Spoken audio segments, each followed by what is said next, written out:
Hi there, I'm Janet Fritz. Welcome to my channel. Today I am participating in a YouTube hop put on by Crystal Barrett over at Pineapple Papers. And in this particular one, we are using stuff from our Pinterest board. So I have this pinned on my board, and we are using those things for inspiration in our scrapbooking.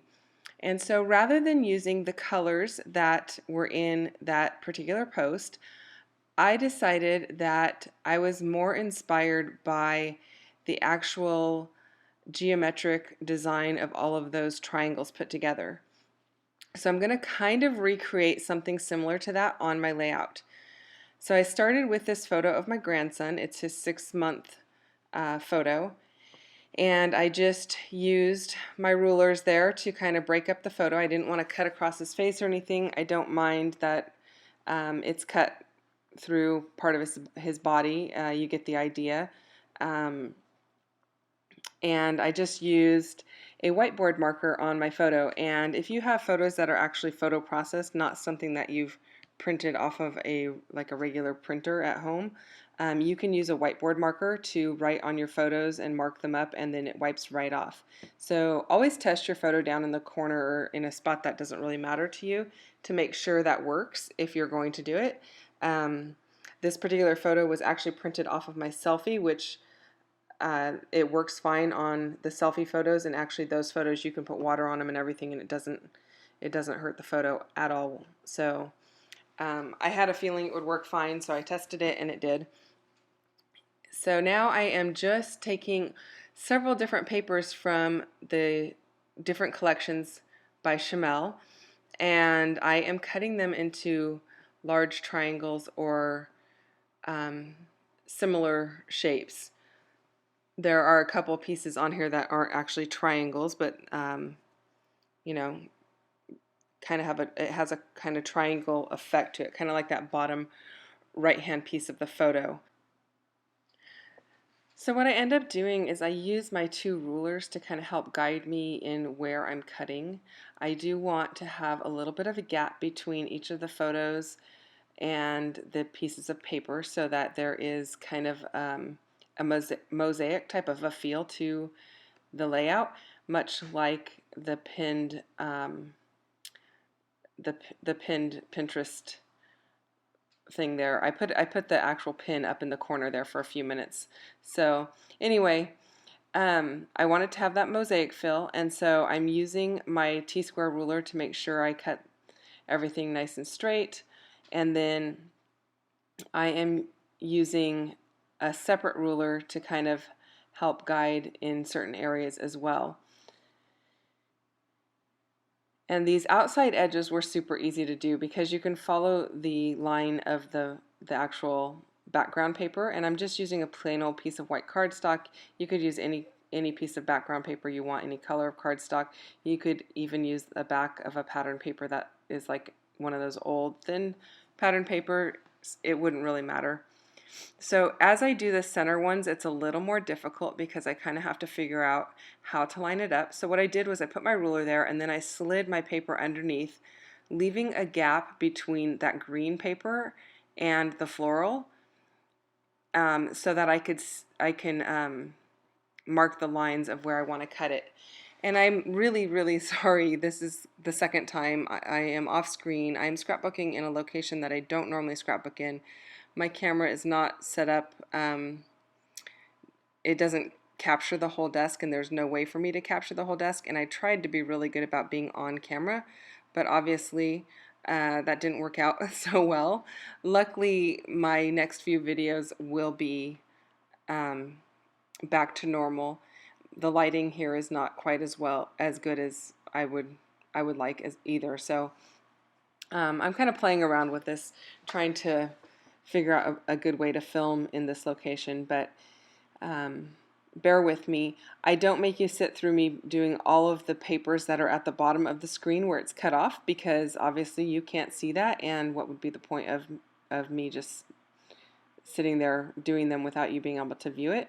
You get the idea here at the top what is going to happen at the bottom and how I'm putting these things together and cutting them. Now, if this is something that you really like the look of, They do make stencils for this type of thing. I know there's a company called Leah France that does this, and then I think there's also another company that does it. And you can get similar looks that way. And I have used those Leah France templates over the years, especially if I want to get a lot of photos on one page, because you can cut your photos into all of these different shapes, and not necessarily triangles. They have a whole bunch of different templates that you can use. And you also use the whiteboard marker over the top of your photos to kind of tell where you want to cut them and everything. And they look really cool. It's a great way to get a lot of photos on your layout, like I said, and it doesn't require a lot of embellishment because your page already has a lot going on. So I do have to go off screen several times to erase the pencil lines that I'm leaving behind when I cut my papers, and there's not really any way around that at this point, but I just make a light line on any of these light papers like this light blue, and then it comes off really easy with this eraser that's on the end of this pencil, or white erasers work really well for that as well. But you do have to be careful. Some of the papers that you get, if they are not really good quality paper, it can lighten the colors of the dye that's on the paper. So you might want to test that out before you try this technique and make sure that your erasing is not going to lighten the color of the paper. Thankfully, all of these papers are really good quality and I don't have that problem. And speaking of the papers, these are all from different Chamel collections. That one that I'm cutting right now, or about to cut right now, that's from Head in the Clouds. The red and the navy blue floral, that's from Go Now Go. The number one is from one of her really early ones. I don't know if it was in her first one or if it was Starshine, but it's in one of her super early ones. Then the one with the clouds and the arrows, those are both from Sparkle City, and this globe paper is from Go Now Go. So I went back and forth there on whether or not to use that globe paper or to use the green that I popped up there in the screen, or the brighter red, and in the end I went with the blues, and that's because his shirt has some blue in it and it's closer to that same color of blue that is on that globe paper. And so I thought it looked a little bit better and kind of toned things down a little bit more because it's got a lot of solid in it versus a lot of pattern. The green that I had popped up there was a really bright green, and it kind of just detracted from the rest of the layout. And the red was a much brighter red than that dark red that I have in the corner there. So I decided to go with the blue, and I really like how it looked. And then I ended up using this part of the blue that has the yellow globe in it, and I really don't mind that it is tilted sideways and the globes are not sitting straight. I wanted that color of yellow in there because it kind of ties everything together, so that's why I used that. And then if you don't already know, I use pretty much all of Chamel's collections to document my grandson's book. My daughter loves her collections, and I love them as well. And I really like how you can mix and match all of them and find something in each collection that goes with the other collections. So it's really easy to pair them up and make a cohesive book. So as for this series, this is something that Crystal Barrett at Pineapple Papers has put together, and you should check out her channel. She's doing a 30-day series, and she is focusing on stuff that she's pinned on Pinterest.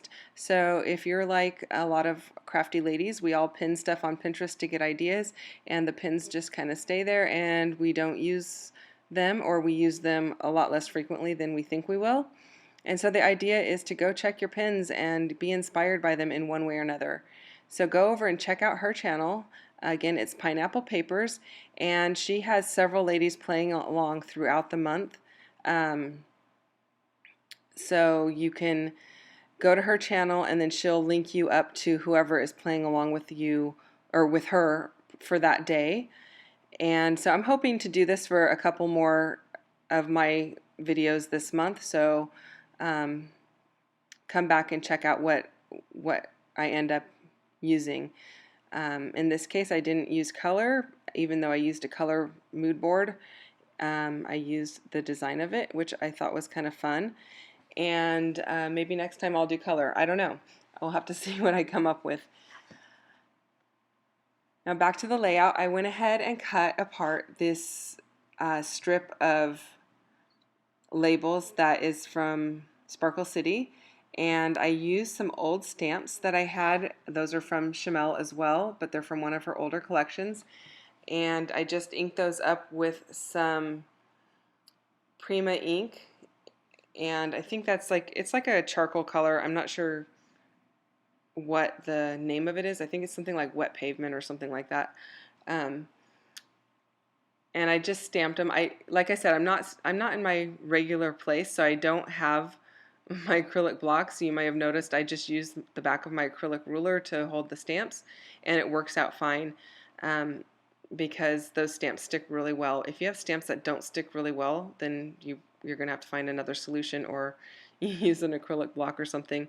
But the flexibility of the ruler would not work well with a stamp that doesn't stick really well.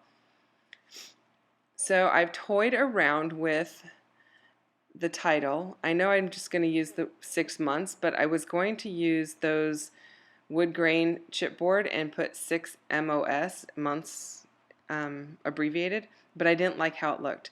So I went with the letter stickers from, I think those are from Box of Crayons, and decided to spell out the word months, bringing that navy blue over to that side.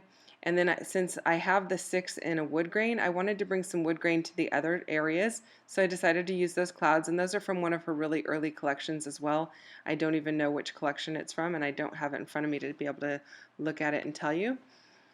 I really like these acrylic pieces that I'm looking at right now, and I love how it says shine there, but I end up not using them mostly because the little hot air balloon, it shows all of the lines of all of the cuts of paper behind it, and I could have backed it like you back a cut file, but it just got to be too much, a little bit too busy, and there's already a lot going on this layout, so I ended up just using some enamel shapes, and I think it worked out perfectly.